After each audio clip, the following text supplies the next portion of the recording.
स्तुती आराधना करीतो, कारण या प्रभुवारी तू आपल्या मंदिरात आम्हाला आणलेला आहेस आणि पुनरुत्थित ख्रिस्ताची साक्ष ऐकण्यासाठी आणि ते ऐकून इतरांना सांगण्यासाठी काही शिकण्याकरता आम्ही या ठिकाणी आता तयार आहोत. प्रभू, तो आमच्या अंतःचक्षु प्रभू, आम्ही प्रार्थना करतो तुझ्या आत्म्याने ते भर आणि तुझं वचन समजून घेण्यास तू आम्हाला सहाय्य कर, येशूच्या नावाने आमेन.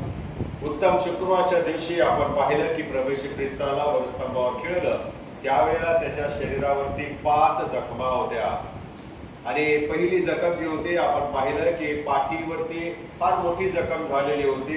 39 फटके त्याला बसल्यामुळे त्याच्या पाठीच्या वरती असलेल्या रक्त मांसाचा खिमा झालेला होता. एकही जागा अशी राहिलेली नव्हती की जी चांगली होती. दुसरी जखम आपण पाहतो प्रभू येशू ख्रिस्ताच्या मस्तकी, ज्यावरती त्या शिपायांनी काट्यांचा मुकुट घातला होता, त्यामुळे त्याच्या मस्तकामधून रक्ताचे ओघळ सुरू झालेले होते. मानवाच्या पापामुळे देवाने भूमीला शाप दिला होता, तेव्हापासून ही भूमी काटे उगवू लागली होती आणि त्याच काट्यांचा मुकुट करून मनुष्याने आपल्या तारणाऱ्या ख्रिस्ताच्या मस्तकी तो मुकुट घातलेला आहे आणि त्याबरोबर डोक्यातील शिरांच्या मधून, नसांच्या मधून रक्ताचे ओघळ वाहू लागलेले आहे.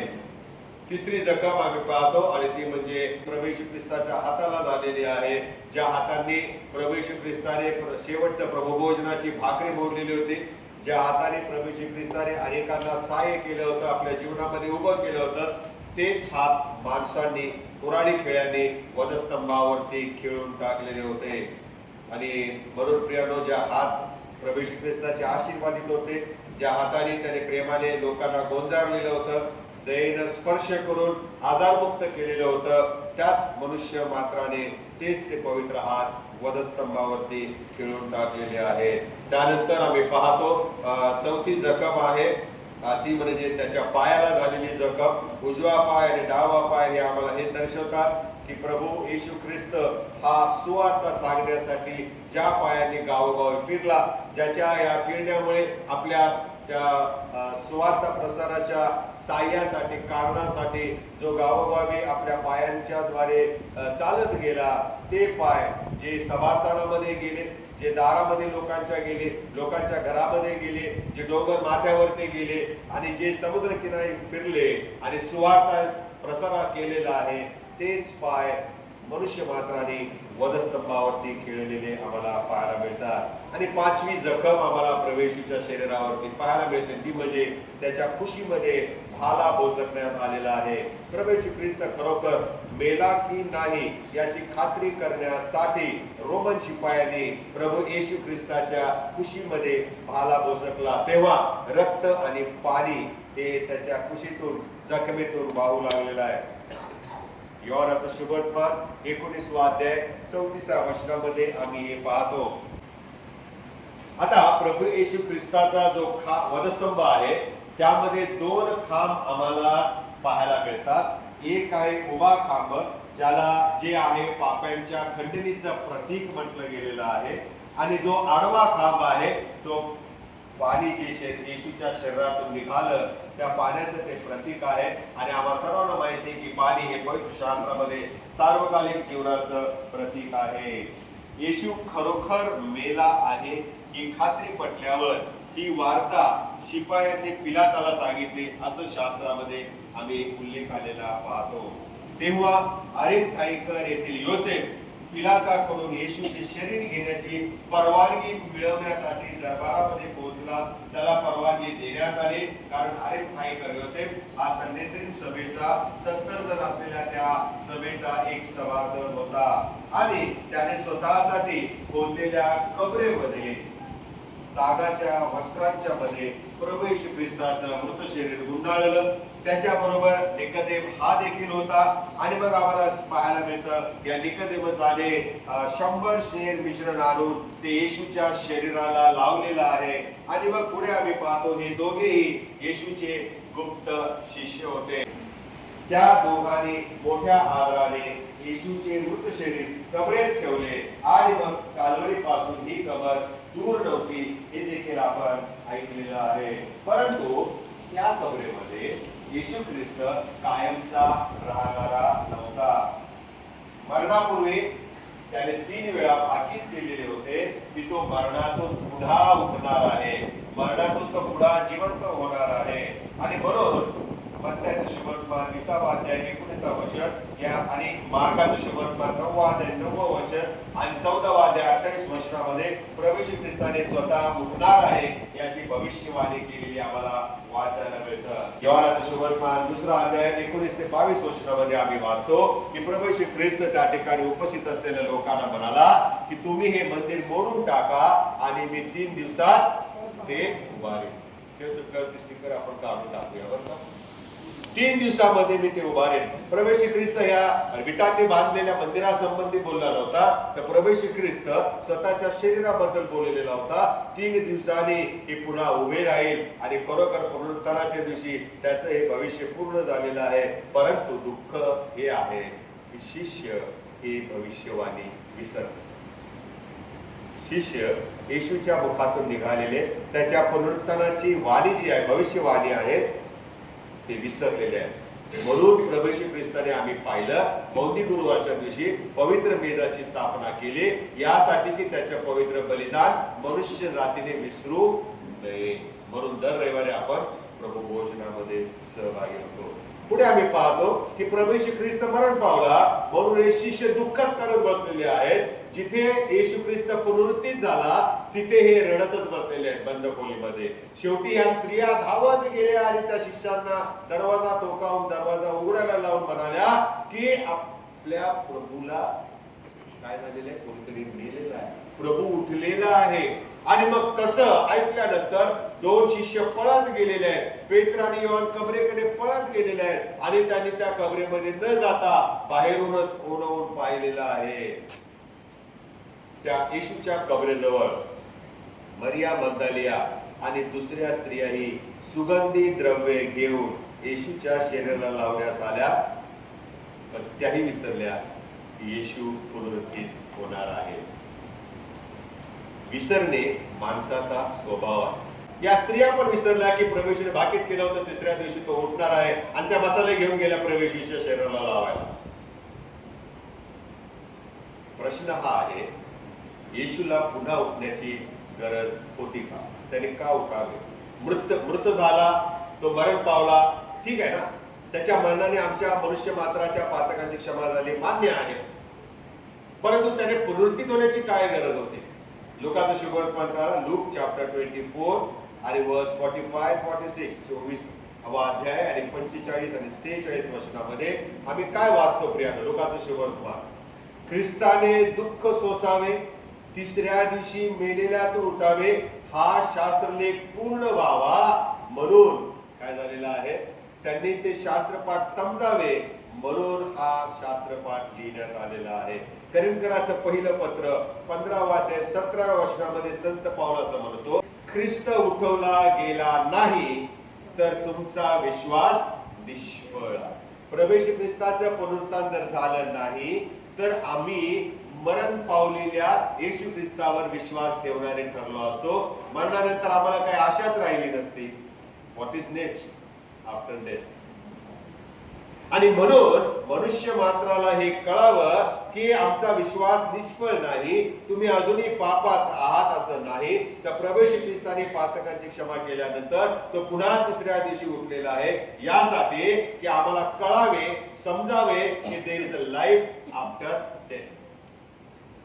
मरणानंतर जीवन आहे हे आम्हाला कळावे म्हणूनही प्रभू येशू ख्रिस्त पुनरुत्थित झालेला आहे. पुढे आम्ही वाचतो करिंथकराचं पहिलं पत्र 15 अध्याय 22 वचन, ख्रिस्तामध्ये महानिद्रा घेतलेले ते देखील असेच पुन्हा उठवले जातील हे विश्वासणाऱ्यांना मंडळीला कळावे, अनुभव यावा म्हणून प्रभू येशू ख्रिस्त पुनरुत्थित झाला. आमच्याकडे प्रश्न निर्माण होतात की मेलेला माणूस कसा उठेल? समुद्रामध्ये मरण पावलेले आहेत, ज्यांना माशांनी खाल्लेलं आहे आणि जमिनीमध्ये ज्यांना पुरलेला विश्वासणाऱ्यांना ज्याच्या हाडांची माती झालेली आहे, त्वचा छिन्न भिन्न झालेली आहे, हे पुन्हा कसे उठणार आहेत? आणि म्हणून प्रभू येशू ख्रिस्ताने स्वतःच्या पुनरुत्थानाच्या द्वारे दर्शवलं की there is a life after death. मरणानंतर जीवन आहे हे प्रभू येशू ख्रिस्ताने आम्हाला स्वतःच्या पुनरुत्थानाच्या द्वारे प्रगट केलेला आहे. पाऊल आणखी फार महत्वाचं वचन म्हणतो. पहा बरं, रोमकरास पत्र 4 अध्याय 24 वचन, आपण नीतिमान ठरावे म्हणून त्याला ना मेलेल्यामधून उठवलेला आहे. किती सुंदर वचन आहे. आम्हाला परमेश्वराने नीतिमान ठरवण्यासाठी प्रभू येशू ख्रिस्ताला मेलेल्यातून उठवले आहे. तो जर उठला नसता तर आम्हाला आशा नसती, आणि जर आशा नाही तर आम्हाला नीतिमत्व प्राप्त झालं नसतं. आणि म्हणून प्रभू येशूचं पुनरुत्थान हे फार महत्वाचं आहे. एक शेवटचं वचन आपण वाचणार आहे. करिंथकरांचं पहिलं पत्र 15 अध्याय 14 वचन, आणि ख्रिस्त उठवला गेला नाही तर आमची घोषणा व्यर्थ आणि आमचा विश्वासही व्यर्थ, काहीच उपयोग नाही. जसे साधू संत मरतात, निघून जातात, तशा प्रकारे एक महान पुरुष, एक प्रेषित आला, त्याने काम केलं, वधस्तंभावरती मेला, संपलं. पुढे काय आम्हाला आशाच राहिली नसते. आणि म्हणून आमचा विश्वास व्यर्थ झाला असता, आमचे संडे प्रीचिंग व्यर्थ झाले असते, आणि आमचे उपदेश करणं व्यर्थ झाले असते, आमचा विश्वास व्यर्थ झाला असता. म्हणजेच काय, सुवार्तेची पूर्णता व्हावी म्हणून येशू पुन्हा मरणातून उठलेला आहे. दुसरा मुद्दा आहे. पहिला पाहिला आपण येशूला पुन्हा उठण्याची गरज का होती. दुसरा मुद्दा पुनरुत्थानाच्या दृष्टिकोनातून अतिशय महत्वाचा आहे. शत्रूही येशू पुन्हा उठणार हे विसरले नाही. शिष्य विसरले, स्त्रिया विसरल्या, जे त्याच्या अवतीभोवती होते ते सगळे विसरले, पण शत्रू विसरले नाही. आपण ऐकलं आहे की शिष्य आणि स्त्रिया, त्याचे प्रियजन, जे नातलग होते, हे सगळे विसरले, परंतु शत्रूच्या लक्षात होतं. पहा बरं, मॅथ्यू चॅप्टर 27 वर्स 62 to 66, मत्ताईचं शुभवर्तमान 27 अध्याय 62 ते 66 वचनामध्ये काय लिहिलेलं आहे. दुसऱ्या दिवशी म्हणजे तयारी नंतरच्या दिवशी मुख्य याजक व फरीसी पिलाताकडे जाऊन म्हणाले. दुसऱ्या दिवशी म्हणजे तयारी नंतरच्या दिवशी, पुढे असं लिहिलेलं आहे शास्त्रामध्ये, मुख्य याजक आणि फरीसी पिलाताच्या जवळ आले आणि ते म्हणाले, काय म्हणाले, महाराज तो ठग जिवंत असता 3 दिवसानंतर मी उठेन असा म्हणाला होता, याची आम्हाला आठवण आहे. बघा, शत्रू विसरत नाही, पण येशूच्या सभोवती खाण्यापिण्याकरता फिरत असलेले लोक मात्र येशूला विसरतात. हा मानवी स्वभाव आहे. मानवी स्वभावाचा हा अशक्तपणा आहे. जे आमच्या विरोधामध्ये असतात त्यांच्याबद्दल आम्ही कधीच विसरत नाही, पण जे आमच्या बरोबर चांगले असतात त्यांना आपण विसरून जातो. हा गुणधर्म माणसाचा या ठिकाणी लिहिलेला आहे. ते म्हणाले की तो ठग, बघा काय लिहिलेलं आहे, शत्रू काय म्हणतात येशूला, ठग म्हणतात. ठग म्हणजे काय, फसवणार. तो जिवंत असताना बोलला होता 3 दिवसानंतर मी उठेन, आणि आम्हाला ठाऊक आहे, आम्हाला आठवण आहे, म्हणून पुढचं वचन, 3ऱ्या दिवसापर्यंत कबरेचा बंदोबस्त करण्यात यावा, नाहीतर कदाचित त्याचे शिष्य रात्री येऊन त्याला चोरून नेतील आणि तो मेलेल्यातून उठला आहे असे. त्या प्रत्येक शब्दाला महत्व आहे बरं का, मी येणार आहे पुढे. आणि पुढे आम्ही पाहतो की ते काय म्हणतात, 3ऱ्या दिवसापर्यंत कबर बंद करा, सीलबंद करा, कारण आम्हाला ठाऊक आहे की त्याचे शिष्य रात्रीच येतील, त्याला चोरून नेतील आणि लोकांना काय सांगतील, येशू मेलेल्यातून पुन्हा उठला आहे. आणि मग फसणार कोण, आपण फसणार. शेवटी फसगत पहिल्यापेक्षा वाईट. आणि म्हणून मग येशू उठू नये म्हणून जबरदस्त बंदोबस्त केलाय. मेलेल्या माणसाला एवढा जबरदस्त बंदोबस्त, बाउन्सर्स ठेवले, सीलबंद, सील मारले, ते डाकचं पत्र यायचं अगोदर नाही का, आता डाक लाल डिंक, तसा डिंक मारला त्यांनी त्या कबरेवरती, म्हणजे दोऱ्या बांधून त्याच्यावर डिंक मारला. कोणी उचलू नये, कोणी उठवू नये, कोणी पळवू नये येशूचं शरीर म्हणून. कबरेवर ठेवलेली धोंड ही रोमन सरकारच्या शिक्क्याने शिक्का मोर्तब केलेली आहे, सील्ड केलेली आहे. आणि दुसरी गोष्ट जी शास्त्रात लिहिलेली आहे आणि ती फार महत्वाची आहे की रोमन सरकारने या लोकांच्या सांगण्यावर विश्वास ठेवला आणि त्यांनी नुसतीच कबर सीलबंद केली नाही, तर कबरेच्या भोवती पहारा बसवला, सिक्युरिटी बसवलेला आहे. 60 रोमन शिपाई त्या एकट्या मरण पावलेल्या येशूच्या कबरेवरती पहारा म्हणून बसवले होते. किती? 6 वर 0. म्हणजे जगाला माहिती होतं की पॉवरफुल माणूस आतमध्ये आहे. इतका मोठा जबरदस्त बंदोबस्त ठेवला होता. कबर सीलच नाही केली तर कोणत्याही कारणास्तव कोणत्याही प्रकारे ती कुठूनही उघडली जाऊ नये मागच्या दरवाजाने किंवा खोदकाम करून. म्हणून 60 रोमन शिपायांचा खडा पहारा त्या येशूच्या कबरेभोवती ठेवलेला आहे. हे आम्हाला दर्शवतं की सारं मानवी सामर्थ्य एकवटलं गेलं आणि येशूचं पुनरुत्थान होऊ नये म्हणून त्यांनी असफल प्रयत्न केला. पण काय झालं? तिसरा मुद्दा, येशू मरणातून उठला.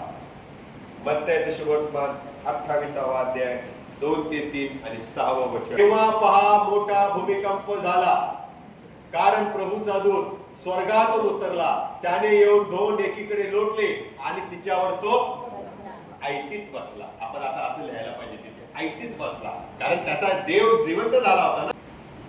कबरेवरची धोंड माणसाने लोटावी अशी देवाची अजिबात इच्छा नव्हती. का बरं? कारण आतमध्ये असलेला मनुष्य जिवंत देवाचा पुत्र होता. हालेलुया. आणि म्हणून माझ्या पुत्राचं पुनरुत्थान मीच करणार. कोणत्याही मानवाचे मला सहाय्य नको. जर या मानवाने माझ्या पुत्राने उठू नये म्हणून एवढा कडेकोट बंदोबस्त केलेला आहे, तर आता माझं काम आहे की मी त्याला मेलेल्यातून. तेव्हा पहा मोठा भूमिकंप झाला, कारण देवाचा दूत, असं म्हटलेलं आहे, देवाचा दूत स्वर्गातून उतरला आणि त्या दूताने, दूतावर टिंब आहे का? दूतांनी लिहिले का? दूताने. एका देवदूताचं काम आहे फक्त ते, एका देवदूताचं. आणि काय लिहिलेलं आहे? शब्द फार महत्वाचे आहेत. प्रभूचा एक दूत, आपण सगळं ऍड करूया शब्द बरं का. प्रभूचा एक दूत स्वर्गातून उतरला, त्याने, त्यांनी नाही म्हटलंय, त्याने येऊन दोन एकीकडे लोटलीचा अर्थ काय? नुसती अशी ढकलली. त्या कबरेच्या भोवती एक अशी नाली केलेली असायची. त्या नालीमध्ये ती गडगड गडगड गडगड गडगड अशी ती धोंड फिरायची.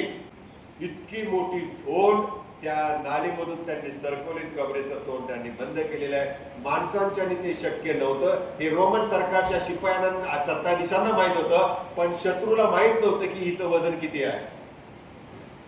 आणि तरी देखील त्यांनी असं सांगितलं की शिष्य येतील आणि आतून चोरून नेतील. जी धोंड सरकवण्यासाठी देवाच्या दूताचं सामर्थ्य आवश्यक होतं, तिथे माणसं काय ढकलणार आहेत त्या धोंडीला? आणि मग पुढे असं लिहिलेलं आहे, काय लिहिले? नेक्स्ट वर्स.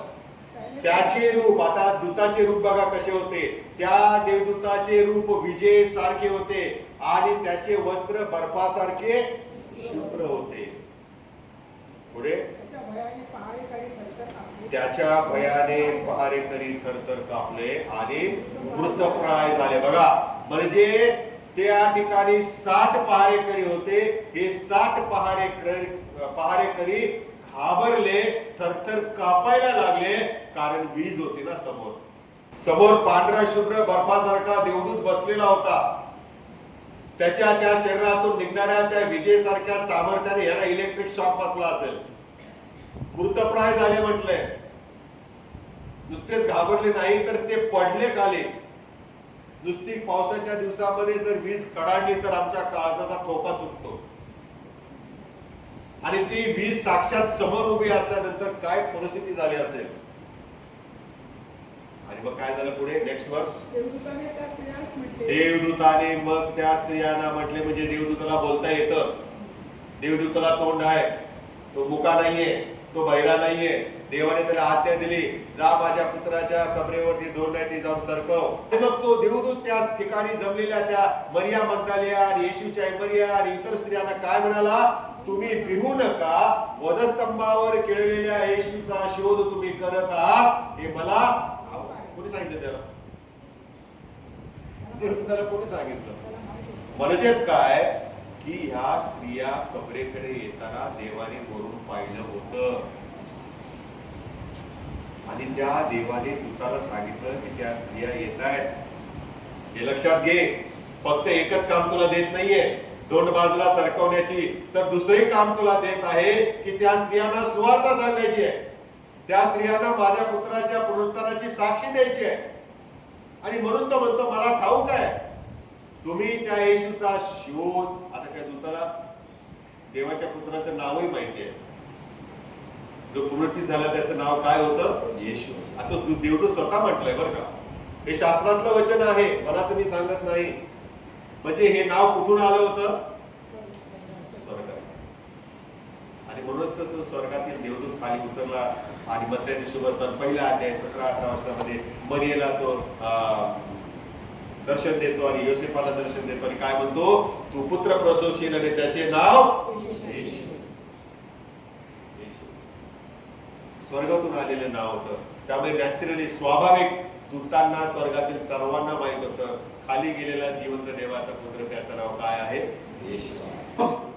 की तो जो दूत आहे तो त्यांना साक्ष देत आहे की तो निजला होता. पुढे पहा बरं काय लिहिलं नेक्स्ट वर्स. तुम्ही त्या येशूचा शोध करत आहात हे मला ठाऊक आहे, पण तो येथे नाही, तो येथे नाही, कारण त्याने सांगितल्याप्रमाणे तो उठला आहे आणि या प्रभू निजला होता ते हे स्थळ. नुसती तोंडी साक्ष दिली नाही, तर he allowed the women to enter inside and experience the resurrection. देवाच्या दूताने स्त्रियांना प्रभू येशू ख्रिस्त पुनरुत्थित झालेला आहे याचा अनुभव घेण्याची संधी दिली, याची संधी दिली. आणि म्हणून मग पुनरुत्थित ख्रिस्ताला पहिलं पाहिलं कोणी? स्त्रियांनी. खात्रीने तो म्हणतो की तो येथे नाही, त्याने सांगितल्याप्रमाणे तो उठला आहे. या प्रभू निजला होता, तो मेला होता म्हणतोय का? प्रभू मध्ये आम्ही जे म्हणतो आपल्या जैविक भाषेमध्ये ते प्रभूला आवडत नाही बरं का. काय म्हणतो प्रभू? तुम्ही माझ्यामध्ये मरणार नाही तर झोपी जाता, तुम्ही निद्रावस्थेमध्ये जा. आणि म्हणून तो असं म्हणतो देवदूत की तो निजला होता प्रभू. ते स्थळ पहा, पुढे काय लिहिलेलं आहे? हा स्थळ पाहण्याची ही जी संधी आहे, ही संधी प्रियानो त्या दूताने स्त्रियांना दिलेली आहे. खात्रीने येशू खरोखर उठला आहे. तो केफाला दिसला. केफाला म्हणजे पेत्राला दिसला. तो दोघांना भेटला. कुठे भेटला? अम्माऊस गावच्या रस्त्यावरती भेटला. आणि मग त्याच्यानंतर तो येशू किती जणांना दिसला? 500 लोकांना दिसला. आणि मग 500 लोकांना दिसल्यानंतर तो याकोबाला दिसला. असं करिंथकरांचं पहिलं पत्र 15 अध्याय 5 ते 7 वचनामध्ये आम्ही वाचतो. आणि मग तो प्रेषितांना दिसला, हे शास्त्रामध्ये आम्ही पाहतो. आणि मग पेत्र आणि योहान जे दुसरा शिष्य झाला म्हटलेला आहे, हे दोघे कबरेकडे धावत आलेले आहेत. आणि त्यांनी ओढून आतमध्ये पाहिलं तर त्यांना काय दिसलं? येशूचं शरीर त्यांना दिसलंच नाही.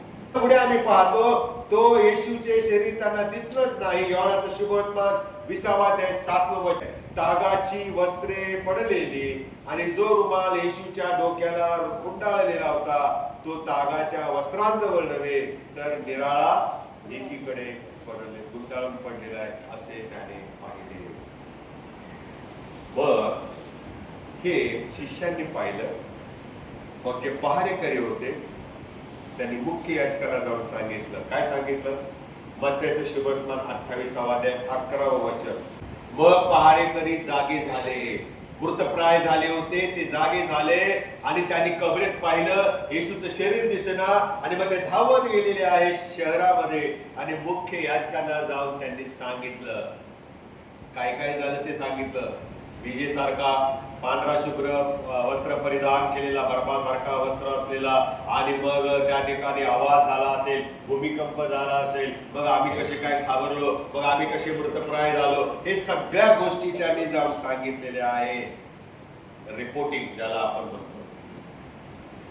पण मला प्रश्न पडतो, चौथा मुद्दा आहे, येशूचं पुनरुत्थान कोणी केले? कोणी केले? प्रेषितांची कृत्य 2 अध्याय 24 वचन. Acts chapter 2 verse 24.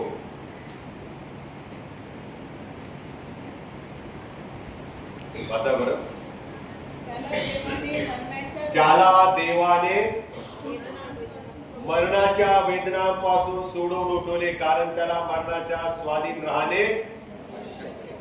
Who raised Jesus Christ from the dead? समोर आहे वचन, देवा आहे. देवाने येशू ख्रिस्ताला मेलेल्यातून उठवले. यहोवाचं शुभवर्तमान 10:18 वचन. कोणी तो माझ्यापासून घेत नाही, कोणी माझा जीव माझ्यापासून घेत नाही, तर मी होऊनच तो देतो. तर मी होऊनच तो देतो. मला तो देण्याचा अधिकार मला तो आहे देण्याचा अधिकार आहे व व तो परत घेण्याचाही अधिकार आहे. प्रभू येशू ख्रिस्ताने, आम्ही काल ऐकलेलं आहे, 7व्या उद्गारामध्ये स्वतःचा जीव स्वतःहून जाऊ दिलेला आहे आणि पुन्हा तो घेतला. पुन्हा तो प्रभू येशू ख्रिस्त देवाच्या सामर्थ्याने पुन्हा मेलेल्यातून उठलेला आहे. पुढे आम्ही वळत आहोत.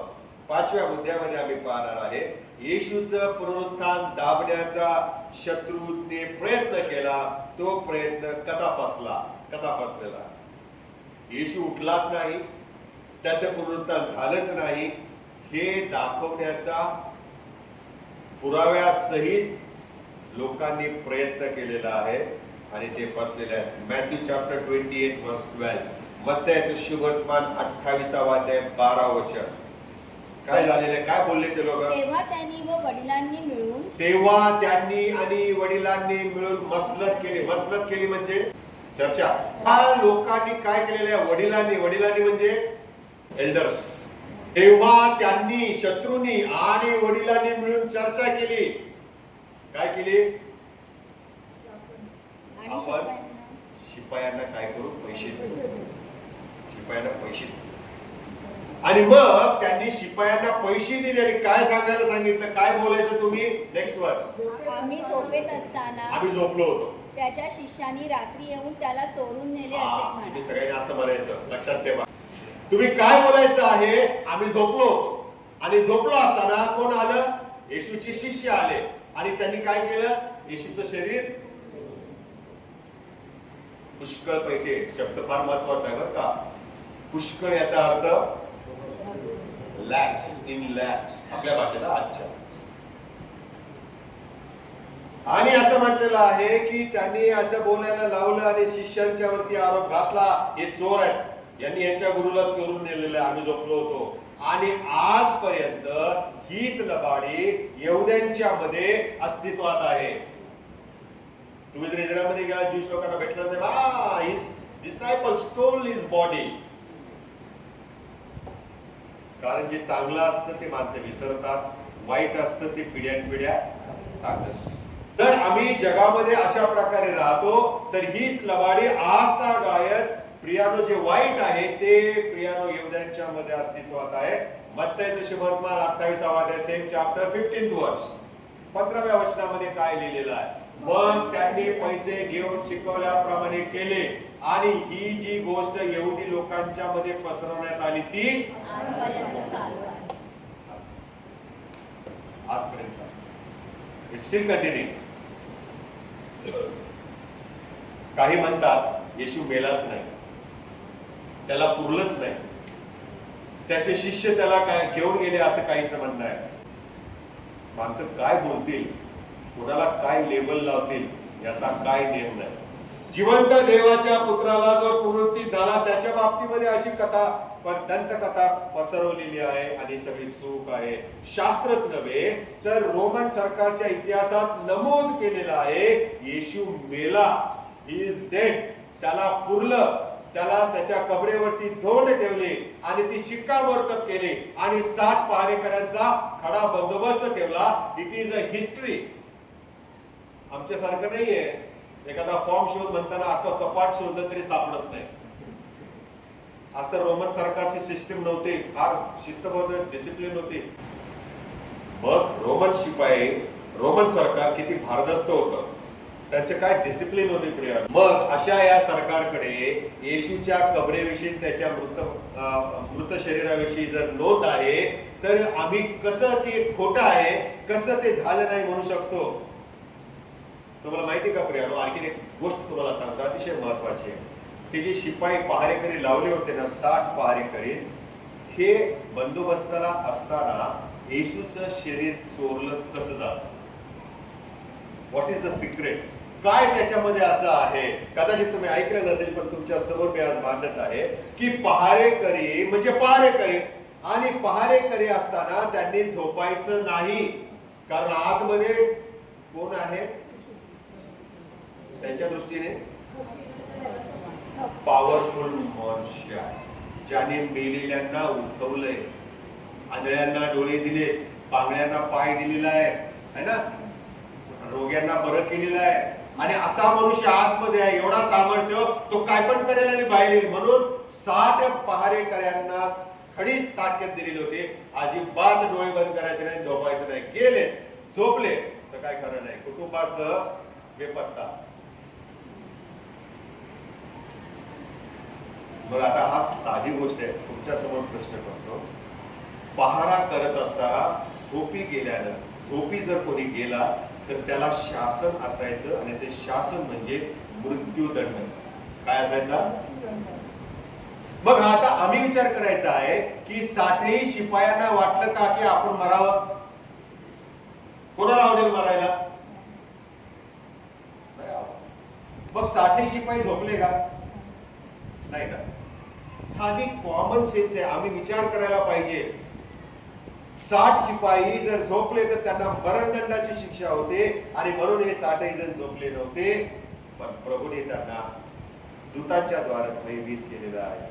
दुसरी गोष्ट आहे महत्वाची, म्हणजे शिष्यांना ती अवजड धोंड सरकवता आली असती का? मग ते चोरून कसे नेतील? की शिष्यांनी ही अवजड धोंड सरकवणं अशक्यच होतं प्रियानो. आणि जर ती सरकवली असती तर गडगड गडगड आवाज नसता का झाला? त्या धोंडीचा दगडाची होती, मग त्याच्या आवाजाने 60 शिपाई झोपलेले उठले नसते का? 5वा मुद्दा आहे त्याच्यामध्ये पहारेकऱ्यांचा. डोक्याभोवती आणि शरीराभोवती गुंडाळलेली वस्त्र जशीच्या तशी कशी होती?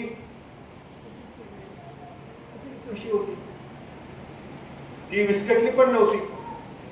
फक्त डोक्याला लावलेला जो स्कार्फ होता, तो स्कार्फ त्या बाजूला पडलेला होता, आणि त्या गुंडाळलेल्या वस्त्रातून येशूचं शरीर अलगद काय झालेलं आहे? बाहेर आलेलं. पुढे आणखी महत्वाची गोष्ट आहे, आणि ती म्हणजे पहारेकरी किती होते? शिपाई शिष्य किती होते? बरोबर की नाही? मग 60 पहारेकरी असताना 11 शिष्य येशूचं शरीर पळवू शकतील का? एवढ्या मोठ्या बंदोबस्तातून शिष्यांनी येशूचं प्रेत पळवलं. तिने उलट आम्हाला हे पाहायला मिळतं की शिष्य एका खोलीमध्ये दार बंद करून बसलेले होते. आता येशूला जर यांनी वधस्तंभावर केलेलं तर आपलंही काही खरं नाही, आपल्याला पण अशीच मृत्यूदंडाची शिक्षा देणार, वधस्तंभावर केल्याची. आणि म्हणून घाबरून भयभीत होऊन येशूचे शिष्य एका खोलीमध्ये दार बंद करून बसलेले आहेत. सगळ्यात महत्वाची गमतीची गोष्ट म्हणजे, मला एक सांगा, 60 शिष्यांना 60 पहारेकऱ्यांना कसं कळलं की येशूचे शिष्य आले आणि त्याचं शरीर येशूचं घेऊन पळाले? कसं कळलं? ते तर मृतप्राय झाले होते ना. ते मृतप्राय झाले होते, त्यांना कळलं कसं की येशूचं शरीर त्यांनी शिष्यांनी घेऊन गेले? त्यांना माहितीच नव्हतं. प्रभू येशू ख्रिस्ताला देवाने मरणातून पुन्हा उठवलेला आहे. 6वा मुद्दा, पुनरुत्थानासंबंधीचा शिष्यांच्याकडे काय पुरावा होता? पहिली गोष्ट आम्ही पाहतो, पुनरुत्थान कसे घडले हे पहारेकऱ्यांना दिसलंच नाही. येशू आता अंतराळात येणार वेगावर आरूढून, आणि विश्वासणाऱ्यांचं पुनरुत्थान होणार, कोणालाही दिसणार. जगिक डोळ्यांना ते दिसणार. दुसरी मत्तयाचे शुभ वर्तमान 28वा अध्याय 4थ्या वचनामध्ये आम्ही वाचतो. दुसरी गोष्ट आहे, शिष्य म्हणाले आम्ही त्याला पाहिले. कधी म्हणाले? ज्यावेळेला पुनरुत्थान होऊन गेलं, ज्यावेळेला येशू गालिलामध्ये गेला, तिथे सेवा करू लागला, तेव्हा शिष्यांना पाहायला मिळालं. पुनरुत्थानासंबंधीचा मोठा पुरावा आहे. आणि मग तिसरी गोष्ट आम्ही पाहतो की प्रत्येक पुरावा येशूच्या शिष्यांनी मनापासून खरेपणाने आपल्याला दिलेला आहे. त्याचा परिणाम असा झाला, शिष्यांचा छळ झाला, त्यांना लोकांनी वेड्यात काढलं, फटके मारले, दोंडमार केला, जीव मारलं, आणि त्यांना या जगातून वर पाठवलं. पुनरुत्थित ख्रिस्ताची साक्ष सांगणाऱ्यांना अशा प्रकारे छळाला सामोरं जावं लागतं. पुनरुत्थान झालं हे खरं आहे आणि हे सिद्ध करण्यासाठी शिष्यांनी हे सगळं सोसलेलं आहे. अनेक शिष्यांना पैसा मिळवून येशूच्या पुनरुत्थानाच्या विषयी खोटी साक्ष देऊन येशूचं पुनरुत्थान दाबता आलं असतं, खोटं सांगता आलं असतं, पण पैशासाठी स्वतःचा इमान त्यांनी विकला.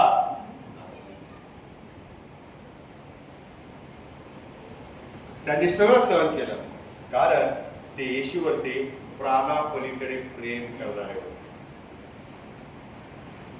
पुनरुत्थानाच्या सामर्थ्यामुळे त्यांनी सगळं सहन केलं. देशोदेशी जमिनीवरून समुद्र मार्गाने धोक्याच्या ठिकाणी त्यांनी प्रवास केला आणि येशूच्या पुनरुत्थानाची साक्ष त्यांनी दिलेली आहे. परिणाम असा झाला, जगातील लोकांनी त्यांच्यावरती विश्वास ठेवला. अनेक याजकांनी त्यांच्यावर विश्वास ठेवला. 3000 लोकांनी त्यांच्यावर विश्वास ठेवला. मग 50 दिवसाच्या आत प्रियानो अनेक ठिकाणी अनेक लोकांचा येशू पुनरुत्थित झाला हे कळलं आणि त्यांनी त्याच्यावर विश्वास ठेवलेला आहे. शिष्यांना तो असं म्हणाला, भिवू नका. मत्तेचं सुवर्तमान 28वा अध्याय 10व्या वचनामध्ये येशूने त्यास म्हटले, भिवू नका, जा माझ्या भावास सांगा की त्यांनी गालिलात जावे, तेथे मी त्यांच्या दृष्टीस पडेन. भिवू नका, जा माझ्या भावांना सांगा त्यांनी गालिलात जावं, तिथे मी त्यांना. येशूने पेत्राची पण काळजी घेतली असं आम्हाला पाहायला मिळतं. पेत्र चंचल स्वभावाचा होता. काय दिलेले त्या पेत्राबद्दल बघा बरं, मार्काचं सुवर्तमान 16वा अध्याय 7वं वचन. जा त्याच्या शिष्यांना आणि पेत्रालाही सांग. पेत्राचं नाव त्याने खास करून घेतले बरं का. पेत्राला विसरला नाही येशू. ज्याने त्याला 3दा नाकारलं, जो चंचल स्वभावाचा होता, त्याला न विसरता प्रभूने नाव घेऊन सांगितलंय, तो तुमच्यापुढे गालिला जात आहे. त्याने तुम्हाला सांगितले होते त्याप्रमाणे तिथे तुम्हाला तो. मग आम्ही पाहतो 7वा मुद्दा, पुनरुत्थित ख्रिस्त येशू मेघावर आरूढ झाला आणि कुठे गेला? स्वर्गी गेलेला. 19वा वचन 16वा चॅप्टर मार्क 16:19. मग असे झाले की येशू त्यांना आशीर्वाद देत असता त्यांच्यापासून वेगळा झाला आणि वर स्वर्गात घेतला गेला आणि तो देवाच्या. पुढचं महत्वाचं, मनुष्यांनी येशूची किंवा येशूच्या मूर्तीची पूजा करू नये म्हणून येशूने फार मोठं काम केलेलं आहे. काय काय केलं? पहिली गोष्ट, येशू स्वर्गारोहण झाला. त्याला स्वर्गात घेतलं गेलं म्हणजे काय? त्याचे शरीर किंवा शरीराचा कुठलाही अवशेष खाली पृथ्वीवरती राहू दिला नाही.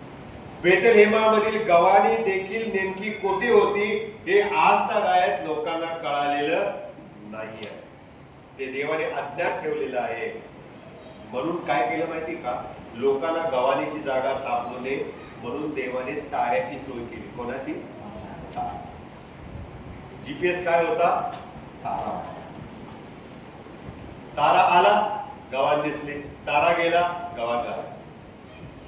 प्रभूने किती गोष्टी बारकाईने केलेल्या आहेत. येशू नासरेत या शहरामध्ये कुठल्या घरात होता हे आजही लोकांना ठाऊक नाही. अंदाजे त्यांनी काही ठिकाणी काही गोष्टी येशूच्या आठवणीसाठी निर्माण केलेल्या आहेत.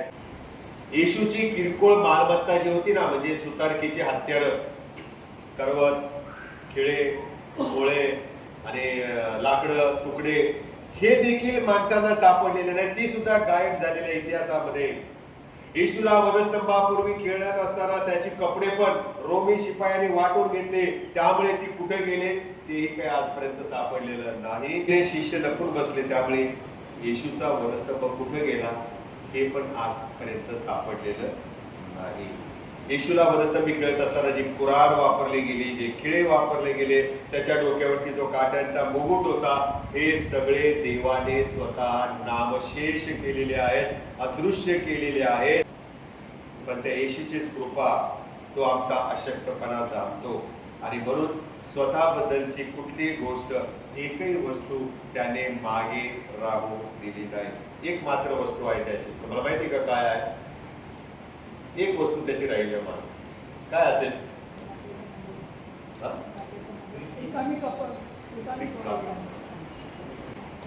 रिकामी कबर राहिली, पण ती पण त्याची नव्हती. कोणाची होती? आरिफ थाई. पण येशूसाठी दिली म्हणून ती येशूची कबर झाली बरं का. आणि असं म्हटलेलं आहे प्रियानो की इतरांच्या कबरा आज भरलेल्या आहेत, पण येशू ही अशी एकच व्यक्ती होऊन गेली ज्याची कबर, हालेलुया, एकच व्यक्ती जगामध्ये होऊन गेली ज्याची कबर रिकामी आहे. इतरांच्या कबरा बंद आहेत, पण येशूची कबर आजही उघडी आहे. आम्ही जातो आतमध्ये, शिकतो, बघतो, त्या ठिकाणी एक निर्जीव अबोल, जिला चालता बोलता येत नाही, एक रिकामी कबर प्रियानो आजही साक्ष देते, येशू मरणातून तुम्ही जिवंत आहात, मी जिवंत आहे. आम्ही चालतो, बोलतो, आम्ही साक्ष देतो पुनरुत्थित ख्रिस्ताची. या जगाला ख्रिसमस माहिती आहे, पण या जगाला ईस्टर माहिती. कोण जाऊन सांगणार?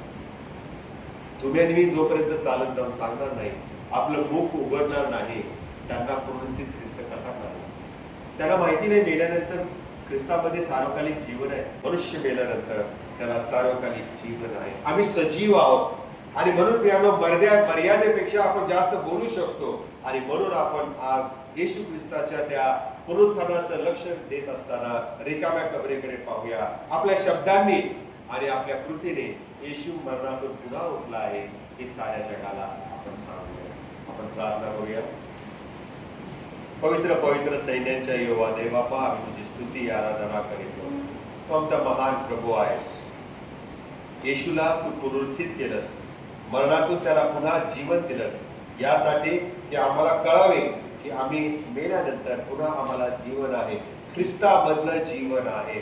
आम्ही कुठे भटकत नाही, फिरत नाही. तर प्रभू आमचा आत्मा तुझ्याकडे येतो, आमचं शरीर मातीला माती मिळतं. आणि म्हणून प्रभू आम्ही विनंती करतो की जे जीवन तू आम्हाला दिलेलं आहेस, आम्ही त्या जीवनामध्ये पुनरुत्थित ख्रिस्ताची साक्ष ज्यांना माहीत नाही त्यांना जाऊन सांगावे. हा संदेश प्रभू आम्ही इथून घेऊन जावा, म्हणून तो आम्हाला कृपा करावी. तारणारा आमचा महान प्रभू श्री ख्रिस्त याच्याद्वारे